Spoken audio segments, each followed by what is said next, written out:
성도들의 교과 공부를 응원합니다. 강남하늘교회 토이시 교과방송입니다. 네, 여러분 안녕하십니까? 안녕하세요. 안녕하십니까? 자, 우리가 지금 뭐 이렇게 교과 방송, 교과 공부를 이제 여행을 시작을 했는데요. 벌써 이제 여행의 끝이 와서 한 기의 마지막 이제 과가 되겠습니다. 오늘. 네, 세월이 너무 빠르네요.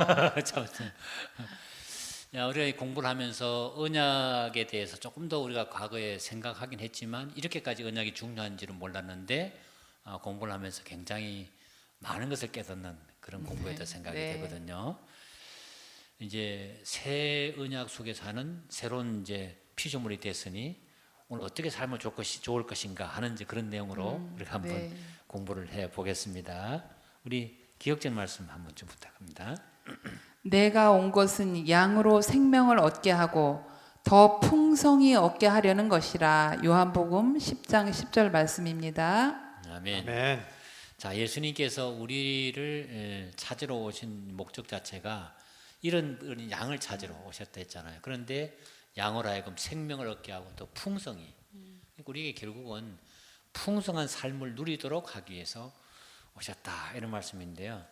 우리가 오늘 새 언약의 삶을 생각하면서 내가 주님을 만나고 나서 혹시 거듭난 마음이라든지 마음의 변화 이런 걸 경험해 보신 적이 있으신지 한번 집사님부터 한번 얘기해 볼까요? 있으신지? 예, 있습니다. 있어. 이게 예. 제가 교회 생활을 청소년 시기에 하다가 네.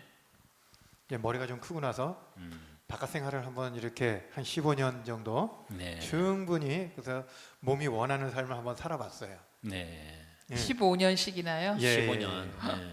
많이 살으셨네.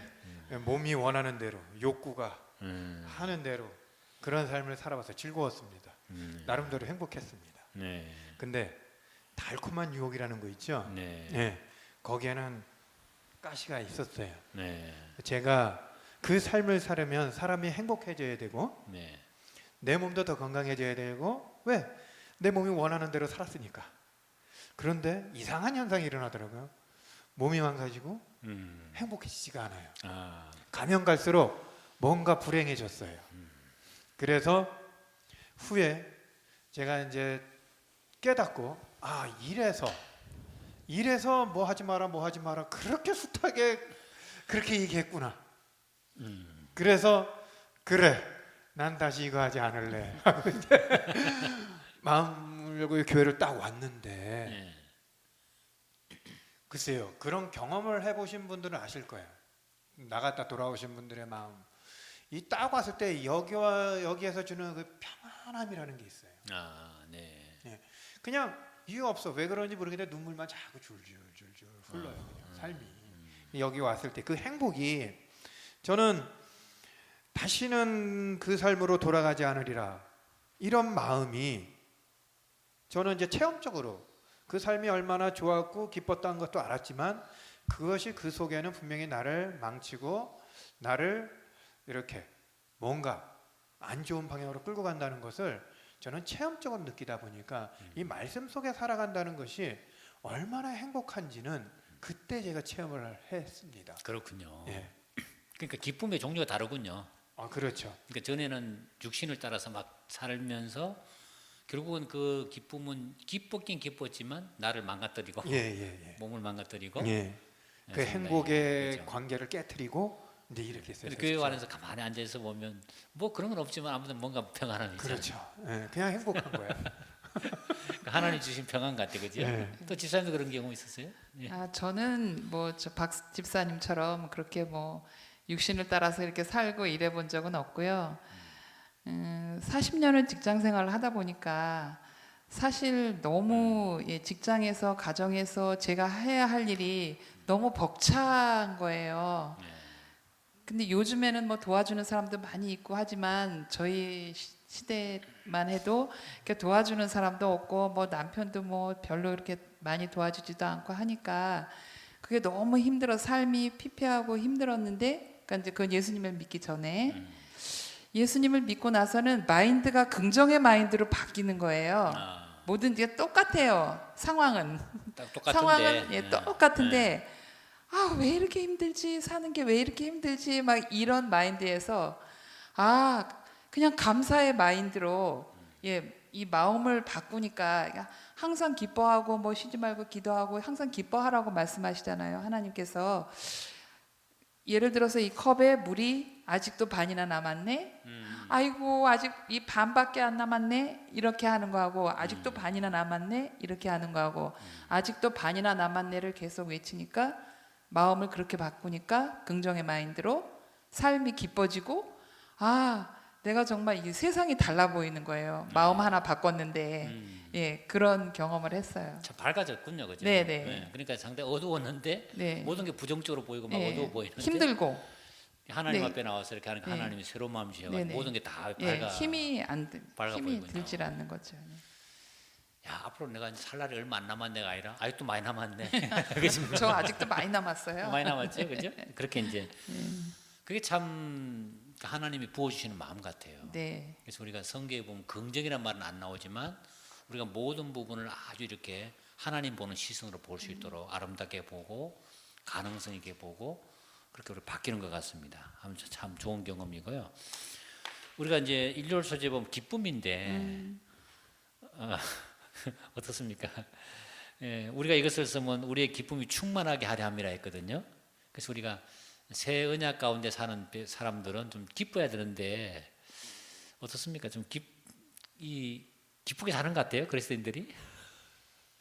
생활에 찌들다가 보게 되면은 저 속상할 일이 사실은 많죠. 네, 예, 걱정할 일도 많고 그런 안에서도 이제 기뻐함을 찾아야 되지 않습니까? 네 그렇죠. 예, 저는 요즘 계속 네. 기쁩니다. 아 그래요? 예, 특히 저는 감사하게도 제 처가 변해가는 모습을 보면서 거듭난 모습을 보게 되면서 너무 행복해요. 너무 감사하고. 그렇군요.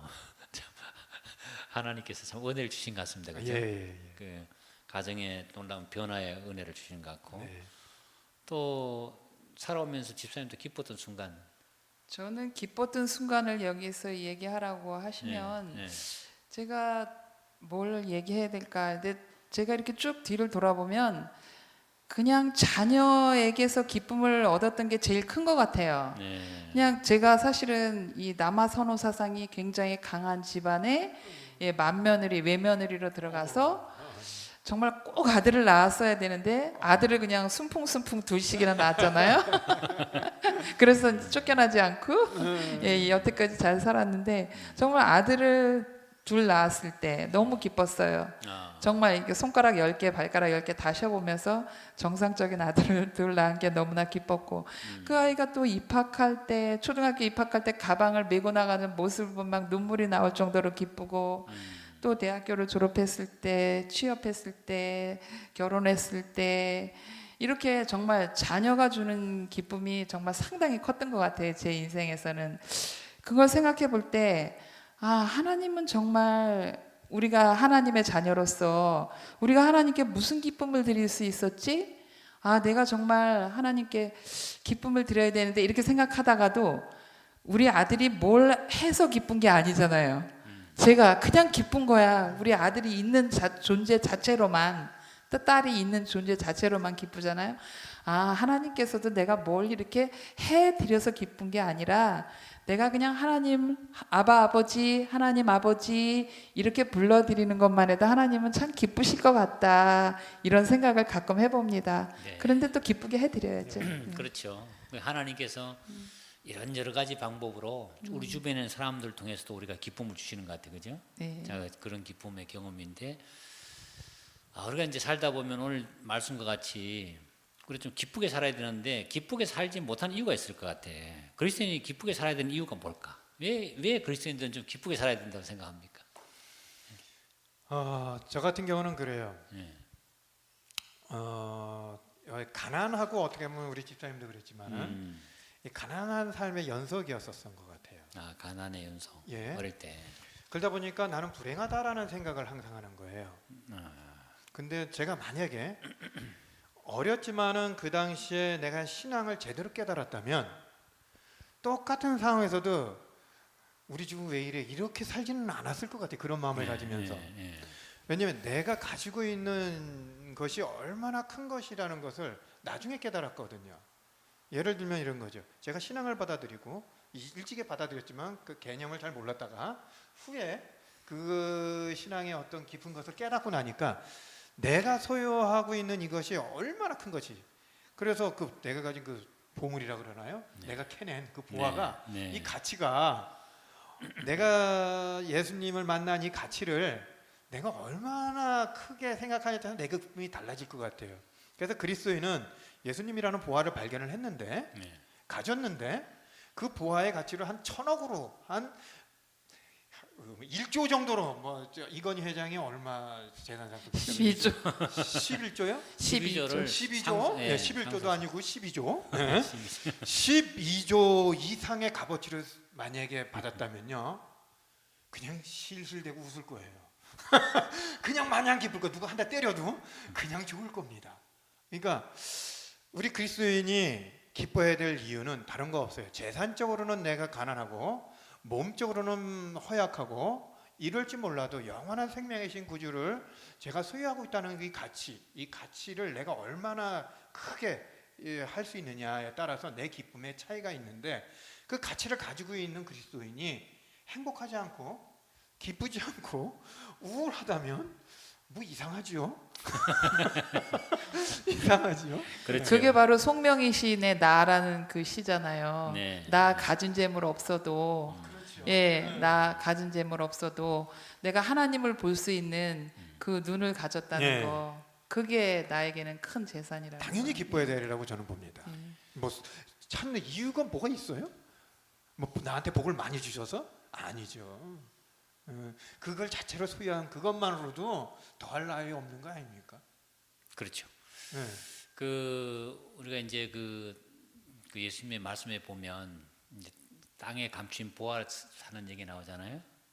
땅이 진짜 그 보화를 봤어요. 다 아무도 못 믿지만 자기는 그 보화를 봤기 때문에 자기 모든 재산을 팔아서 사잖아요. 사는데 그처럼 우리 그리스도인들은 엄청난 것을 발견했잖아요, 이미. 우리가 그 보화를 알고 있잖아요. 네, 네. 알고 있으니까 그냥 감사하면서 기쁘게 살면 되는 거예요. 그게 하나님의 뜻이에요. 하나님은 우리 하나님의 자녀가 우리 자녀가 괴로워하고 정말 힘들게 사는 걸 원치 않잖아요. 수연이가 네. 힘들고 막 어렵게 사는 걸 원치 않으시잖아요. 기쁘게 사는 걸 원하시잖아요. 맞아요. 예, 저도 마찬가지고 하나님께서도 우리를 기쁘게 살기를 하나님께서 원하시는 게 하나님의 뜻이거든요. 그래서 우리가 하나님을 믿는 사람들은 하나님의 뜻을 따라서 하나님이 기뻐하라. 그럼 기뻐하면 되는 거예요. 그 엄청난 보화, 정말 그 송명희 시인이 얘기했듯이 나 아무것도 없어. 또 이 육체에도 정 부자연스럽고 정말 건강도 없어. 가진 건강도 없어요. 뭐가 있겠어요? 남이 가진 거 아무것도 없잖아요. 다만 난 하나님을 눈으로 보고 하나님을 믿게 해주신 그것이 나에겐 가장 큰 축복이다. 그래서 기뻐한다. 이런 아멘. 우리가 이제 그 항상 기뻐하라 이런 말 네. 있지 않습니까? 쉬지 말고 쉬- 기도하라, 기도하라, 범사에 범사에 감사하라. 감사하라. 이게 참 좋은 말 같아요, 그죠? 네. 항상 기뻐하라.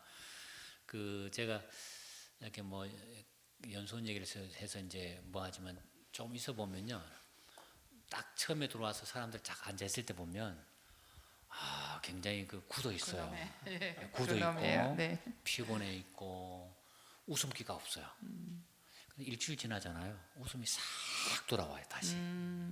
그래서 그렇게까지 일주일 만에 이렇게 싹 펴지는 거예요. 다림질로 이렇게 얼굴 싹 하면 다린 것처럼 그렇게 완전히 그냥 싹 펴지는 거. 그래서 어떤 느낌인가 하면 하나님 앞에 있을 때 사람이 이렇게 행복해지는 거구나. 그런 생각을 네. 할 때. 그리고 거기 연수원에서는 그럴 수밖에 없는 게 네, 새벽부터 저녁까지 그런 좋은 말씀 듣고 맞아요. 또 연수원 밥이 또 이거잖아요. 최고잖아요. 너무 맛있잖아요. 그러니까 막 해주는 밥 먹고 늘 좋은 말씀 듣고 이렇게 이제 일주일을 계속 거기서 이제 살다 보니까 거기에 동화돼서 너무 이게 심령이 바뀌는 거예요. 그런데 나와서 또 이 세상 속에서 살다 보면은 그 약발이 예. 또 좀 떨어져요. 떨어지다가 자, 월요일 날 이제 죄책감으로부터 자유인데요. 이 죄책감이라고 하는 게 있지 않습니까, 그죠? 이 죄책감은 저주일까요, 축복일까요? 어떻게 생각하십니까? 만약 죄책감이 없다면 어떻게 될까요? 뭐 같은 말인 것 같아요. 네, 죄책감이라 그게 든다는 그 자체가 네. 내가 잘못했다는 것을 알고 있다는 얘기거든요. 그렇죠. 그렇죠. 예. 그렇죠? 예. 죄책감이라는 것은 내가 한 행동에 대해서 진짜 부끄럽고 내가 하지 말아야 했구나 이런 건데, 죄책감을 못 느꼈다는 것은 내가 한 행동이 잘못됐다고 생각하지 않는 거예요. 예. 예, 남들이 봐서 조금 정말 잘못된 건데 자기는 내가 뭘 잘못했는데 이런단 말이죠. 그러니까 이 죄책감을 느낀다는 것은 그 사람 마음에 뭔가가 작동을 했다는 거예요. 죄책감이란 것은 죄책감으로도 자유란 이제 주제지만 죄책감이 사실 없으면 해결가 안 되잖아요. 그렇죠. 자기 잘못을 못 뉘우치니까. 네. 그러니까 어떻게 생각하면 죄책감은 축복이잖아요.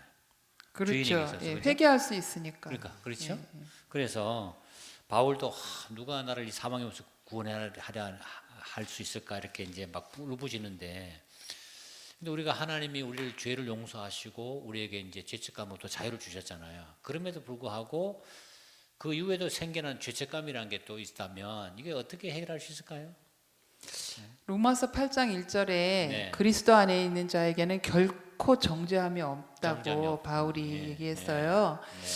그래서 그리고 거기 증언보감 1권 53쪽에 그분은 하나님은 그들의 죄책감과 죄의 짐을 제거하셨고 그들의 슬픔과 탄식을 없이 하셨으며 그들의 사랑의 조류를 완전히 바꿔 놓으셨다 이렇게 말씀하셨거든요. 그래서 저희들이 새 언약 시대에 살고 있는 저희들은 그 언약의 피로 말미암아 죄책감에서 이미 해방이 된 거예요. 하나님께서 그렇게 해방시켜 주시겠다고 했으니까. 그래서 회개하면 죄책감에서 해방될 수 있고, 하나님께서는 우리들을 그 언약의 피로 정말 그 죄책감으로부터 자유롭게 하시고 무죄하게 해주신다는 그 약속의 말씀 때문에 우리는 그냥 죄 용서 받은 이후에도 죄책감이 저절로 해결이 되는 것 같아요. 예수님을 믿으면. 예, 그렇죠. 그 이제 그리스도를 영접하고 나서 이제 계속해서 생기는 죄책감이라고 하는 것이 있는데, 그것이 이제 문제는 지나치게 되면 우리 많은 걸 이제 무너뜨리잖아요. 이제 전에도 우리가 얘기했지만 바울이 그 그리스도를 믿고 나서도 어떻게 생각하면 일종의 죄책감이 좀 있었잖아요, 그죠? 그러니까 감옥에 가서 핍박받고 할 때마다 자기가 그동안 핍박했던 사람들을 생각하면서 그걸 감내를 할 수 있는 것도 있잖아요. 근데 죄책감이 지나치게 되면 사람이 우울감에 빠져버리죠. 그렇죠. 우울증에 빠지게 되고 자기 정죄의식에 빠지게 되니까 그건 결국은- 하나님이 원하시는 게 네, 아니에요. 그렇죠. 결국은 이제 어떤 생각이 드는가 하면 자꾸 자기 자신을 자꾸 자책하면서 화가 나거든. 사람이 누군가 자기 잘못을 계속 지적하게 되면 예민하게 되고 막 화가 나잖아요. 그러다 보니까 막 폭발하게 되고 이런 일이 생기지 않습니까? 그래서 이 오늘 말씀과 같이 그리스도 예수 안에 이제 결코 정죄함이 없나니, 이 말씀을 계속해서 외우고 살아야 될 것 같아요, 그죠? 네. 저는 이 말씀이 저한테는 굉장히 큰 힘이 됐던 적이 있거든요. 저도 그런 속에서 막 갈등하고 있을 때 그리스도 예수를 믿는 사람들은 하나님 안에서 죄책감이 없다, 정죄함이 없다. 예, 그 말씀이 저한테 굉장히 큰 용기가 됐거든요. 저는 네.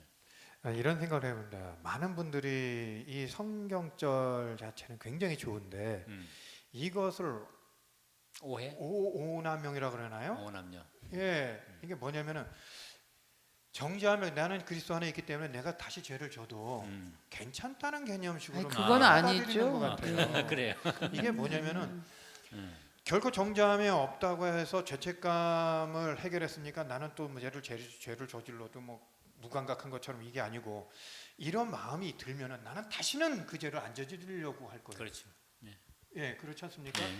이 죄책감이 있다면 그 죄 때문에 그 죄책감이 오는 건데, 내가 그 죄를 계속 반복을 한다면 네. 죄된 습성 때문에 이제는 하지 말아야지 했는데 조금 지나고 나서 또 나도 모르게 또 습성 때문에 또 같은 짓을 하고 있단 말이에요. 네. 예, 그런 자신을 보면서 참 얼마나 자기 죄의 습성이 참 죄라는 게 고약하고 참 내가 속절없는 사람이라는 걸 다시 한번 느끼게 되지 않습니까? 네. 그러니까 다시 예수님을 찾게 되고, 하나님 용서해 주세요. 다시는 또 안 그러겠습니다. 또 이렇게 하는 거 아닙니까? 그러면서 조금씩 점진적으로 거기에서 자기가 벗어나는 걸 보면서 그 죄책감이라는 것도 조금씩 사라지지 않을까 저는 이렇게 생각을 해봐요. 네, 아주 좋은 말씀이라고 생각하거든요. 그러니까 우리가 이제 예수 믿은 다음에도 사람이 연약하니까 또 실패할 수 있잖아요. 그럴 때 우리가 이제 그 죄책감이 더 든단 말이에요. 그럴 때 예수님께서 우리에게 말씀하죠. 나도 너를 정죄하지 아니하노니 다시 그렇죠. 일어나라, 그죠? 예. 근데 정죄하지 않는다. 내 연약함을 알고 있기 때문에 그런 속에서 자꾸 이제 이렇게 정죄하지 않는 주님을 바라보고 일어서다 보면 나중에 습관을 악습을 이길 수 있겠죠, 예, 그죠? 예, 야, 좋은 말씀입니다. 자, 오늘 그 화요일 서재 보니까 이제 새 언약과 새 마음이 있거든요. 그래서 이제 새 마음 가운데 보면 그리스도께서 우리 마음에 계시고 그 다음에 사랑 가운데 뿌리가 깊어져서 터가 굳어져서 하나님의 모든 사랑을 능히 다 아는 그 사랑의 넓이와 깊이와 높이가 어떠함을 깨닫는 사람이 되기 원한다. 자, 우리가 하나님의 사랑의 깊이와 높이와 넓이를 어떻게 이해하면 좋을까요? 얼마나 넓을까요? 얼마나 높을까? 제가 부모가 돼서도 네. 자녀에 대해서는 진짜 무한 애정을 다 쏟을 것 같아요. 네. 다 쏟아요. 그런데도 하나님 말씀하시죠. 네가 쏟는 그 애정보다 내가 너한테 더 많이 쏟는다고 말씀하세요. 그러니 내가 지금 체험하고 할 수 있는 우리는 내가 느낀 만큼밖에 못 깨닫거든요. 내가 어른이 돼서 결혼해봐야 그 다음 상황을 깨닫게 돼요. 그것처럼 참 어떻게 보면 한스러워. 하나님의 그 무궁한 사랑을 다 깨닫고 싶은데 내가 참 인간으로서 요만큼밖에 깨달을 수 있는 범위가 내 지식적으로도 공부도 덜하고 뭐 이래가지고 정말 요만큼밖에 몰라서 요만큼밖에 하나님에 대해서 알지를 못한다는 사실이 참 한스러워서 정말 죽을 힘을 다해서 공부하고 하나님에서 더 많이 알아야 될 것 같아요. 네. 그거가 하나님에 대해서 더 많이 안다는 것보다 그래도 우리가 부모가 돼서 네. 자식을 사랑하다 보면 어느 정도의 깊이인지는 좀 알 수 있을 것 같아요. 어느 어느 정도까지. 정도의 깊이로 하나님께서 우리를 사랑하시는지 그거는 충분히 알 수 그러니까 있을 것 내가 내 같아요. 자녀를 위해서 뭐를 해줄 수 있는데 누군가는 내 자녀를 거기다 바친다는 것은 할 수가 없어 부모로서는. 그렇잖아요. 그런데 남을 위해서 내 자녀를 희생시킨다? 안 되죠. 그거 못하잖아요. 근데 하나님 하셨잖아요. 그 사랑을 내가 어떻게 어떻게 설명할 수 있어요? 삼녀 가운데 그렇게 있잖아요. 그 크신 하나님의 사랑 말로 다 형용 못하네. 근데 그 바닷물을 먹물 삼아서 하늘에 이제 하늘 두루마리 써도 하나님 사랑을 다 네. 기록할 수 없다. 그러니까 그걸 찬미를 지은 사람은 분명하게 하나님의 사랑을 엄청나게 많이 안 사람이잖아요. 그러니까 이제 그 보면 바다의 깊이, 깊은 바다를 보면 하나님의 그 용서의 깊이 있잖아요. 너희 죄를 깊은 바다에 던지고 그 다음에 하늘이 땅에서 높은 같이 하나님의 인자가 높다. 그러니까 하늘과 바다 이런 걸 보면 하나님의 사랑의 깊이와 넓이가 좀 표현되어 있는 것 같아요. 그죠? 그러니까 하늘도 하늘과 엄청나게 바다. 넓잖아요. 하늘과 땅과 바다 이 모든 것에 사랑이 표현되는 것 같은데, 자, 우리가 그 새 언약과 영생이라는 수요일 주제에 한번 좀 보면서 우리가 이제 영생이란 걸 가지고 있잖아요. 네. 이것이 네. 우리 삶에 어떤 축복이 된다고 생각되는지. 예. 그거는 뭐 이루 말할 수 없는 축복이죠. 사람이 사실 돈으로 뭐 능력으로 권력으로 해결할 수 있는 게 많지만 네. 딱 한 가지 해결할 수 없는 문제. 생명이죠. 네, 죽음. 죽음 문제. 예, 죽음에 관한 문제잖아요.